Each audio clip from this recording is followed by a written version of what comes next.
नमस्कार मंडळी, नवीन एका इंटरेस्टिंग व्हिडिओमध्ये सर्वांचं मनापासून स्वागत आहे। मित्रांनो, उद्या आचारसंहिता डिक्लेअर होणार आहे। त्यापूर्वी मंत्रिमंडळाने महत्त्वाचे निर्णय घेतलेले आहेत। लोकांच्या हितासाठी महत्त्वाचे निर्णय जे झालेले आहेत, हे निर्णय आपण या व्हिडिओमध्ये संपूर्णपणे विश्लेषणा स्वरूपात पाहणार आहोत। चला तर मित्रांनो, मंत्रिमंडळामध्ये घेतलेले निर्णय सविस्तरपणे पाहूया।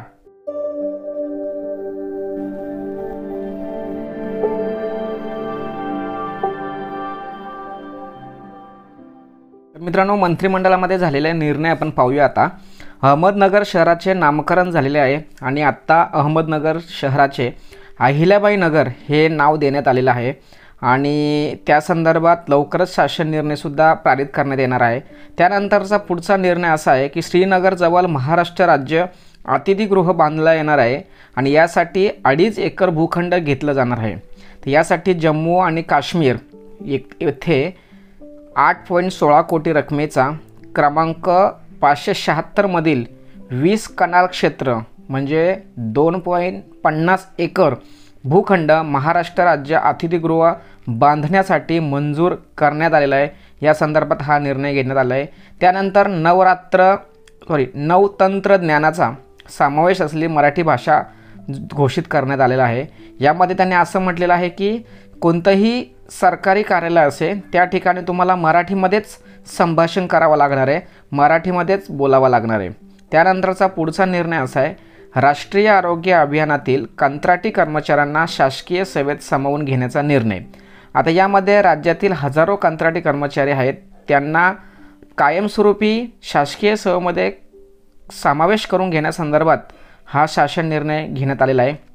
राष्ट्रीय आरोग्य अभियानांतर्गत कार्यरत कंत्राटी कर्मचाऱ्यांपैकी 10 वर्ष व त्यापेक्षा जास्त सेवा झालेल्या कंत्राटी कर्मचाऱ्यांना वयाची अट शिथिल करून त्यांना कायमस्वरूपी करण्याचे संदर्भात शासन निर्णय झालेला आहे।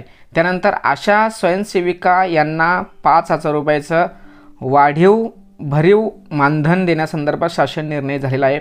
आता हा शासन निर्णय किंवा हा जो मंत्रिमंडळाचा निर्णय आहे, हा मानधनातील ही वाढ नोव्हेंबर 2023 या महिन्यापासून देण्यासंदर्भात झालेला आहे। नोव्हेंबर 2023 ते मार्च 2024 या काळातील वाढीव दराने मानधन देण्यासाठी आवश्यक असलेली 200.21 कोटी इतक्या अतिरिक्त खर्चास मंजुरी देण्यात आलेली आहे। त्यानंतरचा पुढचा ITI मधील कंत्राटी शिल्प निदेशकांना शासन सेवेत सामावून घेणार।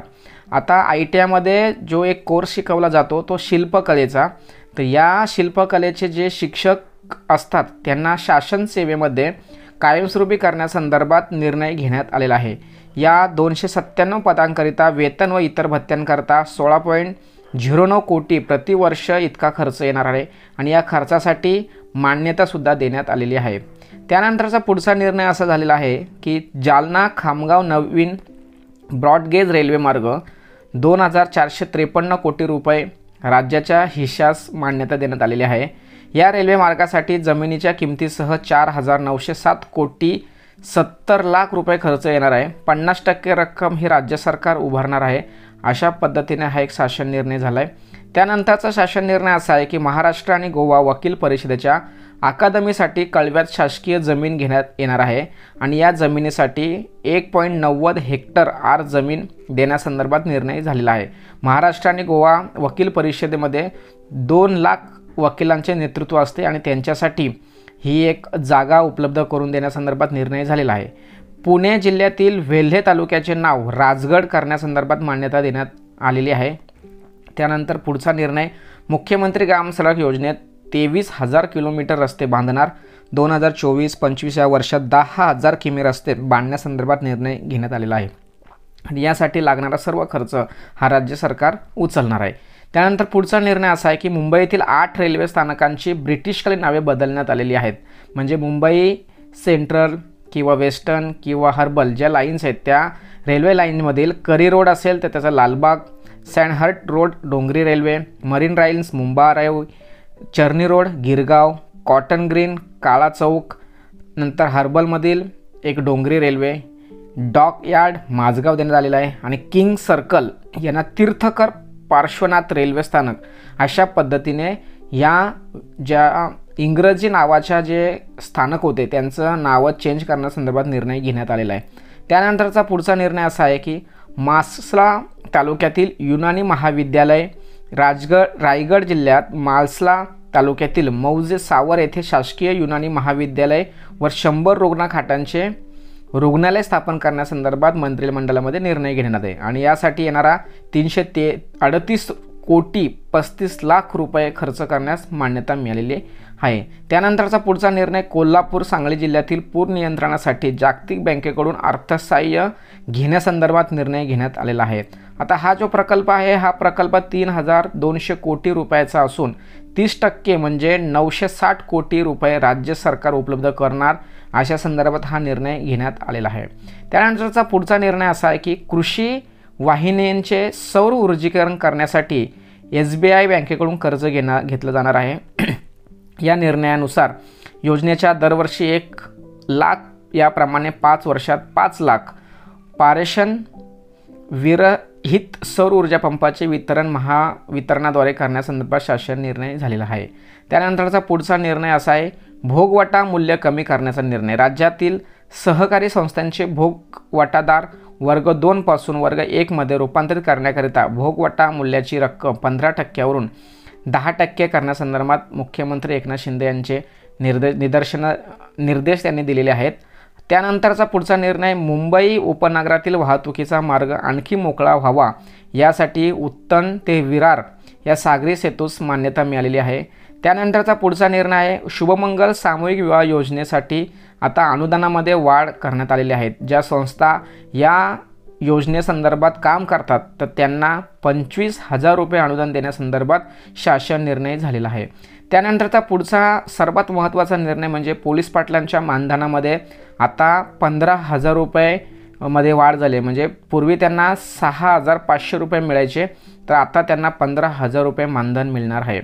त्यानंतरचा पुढचा निर्णय असा की मंगळवेढा उपसा सिंचन योजनेला मान्यता मिळालेली आहे. या योजनेमुळे 35 गावांना लाभ मिळतो तर यासाठी येणारा खर्च 697 कोटी 71 लाख खर्च हा राज्य सरकार उचलणार आहे. अशा पद्धतीने हा एक निर्णय झाला. पुढे पशुसंवर्धन व दुग्ध विकास विभागाचे एकत्रीकरण करून त्याचे पुनर्रचना करण्यासंदर्भात शासन निर्णय घेण्यात आलेला आहे आणि यासाठी जेवढाही खर्च येणार आहे हा संपूर्ण खर्च राज्य सरकार उचलणार आहे. त्यानंतर मानसेवी वैद्यकीय अध्यापकांच्या मानधनामध्ये सुद्धा वाढ करण्यासंदर्भात निर्णय हा झालेला आहे आणि पूर्वी नव्या नियमानुसार प्राध्यापकांना 30,000 रुपये तर सहयोगी प्राध्यापकांना 25,000 रुपये मानधन देण्यासंदर्भात शासन निर्णय झालेला आहे. कौशल्य विद्यापीठ कुलगुरू निवडीच्या निकषात सुधारणा करण्यात आलेला आहे. महाराष्ट्र राज्य कौशल्य विद्यापीठाच्या कुलगुरू पदाची शैक्षणिक अर्हता निवडीची पद्धत याबाबत विद्यापीठ अनुदान आयोगाच्या अधिसूचनानुसार सुधारणा करण्यासंदर्भात शासन निर्णय किंवा मंत्रिमंडळामध्ये निर्णय घेण्यात आलेला आहे. त्यानंतरचा पुढचा निर्णय असा आहे की केंद्राच्या सहाय्याने लहान शहरांमध्ये अग्निशमन सेवा बळकट करण्यासंदर्भात राज्याच्या 153 कोटी हिश्श्याच्या रक्कम यासाठी वापरण्यासंबंधी मंत्रिमंडळामध्ये निर्णय घेण्यात आलेला आहे. त्यानंतर पुढचा महत्त्वाचा निर्णय असा महानंद दूध संघाची स्थिती सुधारण्याकरता 5 वर्षासाठी राष्ट्रीय दुग्ध विकास मंडळाकडे व्यवस्थापन देण्यासंदर्भात निर्णय घेण्यात आलेला आहे. तर या संदर्भात सुद्धा महत्त्वाचा निर्णय आहे. मूर्तिजापूर येथील साठवण तलाव दुरुस्ती संदर्भात महत्त्वाचा निर्णय घेतलेला आहे. यासाठी 14 कोटी 32 लाख रुपये खर्च अपेक्षित आहे. संपूर्ण खर्च हा राज्य सरकार उचलणार आहे. अशा पद्धतीने महत्त्वाचे निर्णय या ठिकाणी राज्य सरकारने घेतलेले आहेत आणि खूप महत्त्वाचे निर्णय संपूर्ण राज्याच्या हिताच्या दृष्टीने हे निर्णय घेतलेले आहेत. याचा सर्वसामान्य जनतेला नक्कीच फायदा होणार आहे. नक्कीच त्याचा लाभ सर्वसामान्यांना मिळणार आहे. त्यांच्याकडून नागरिकांचे एक जीवनमान उंचावणार आहे. महत्त्वपूर्ण निर्णय संपूर्ण महाराष्ट्रामध्ये संपूर्ण नागरिकांमध्ये शेअर करण्यासाठी सहकार्य करा. तसेच नवीन व्हिडिओसाठी जय हिंद जय महाराष्ट्र.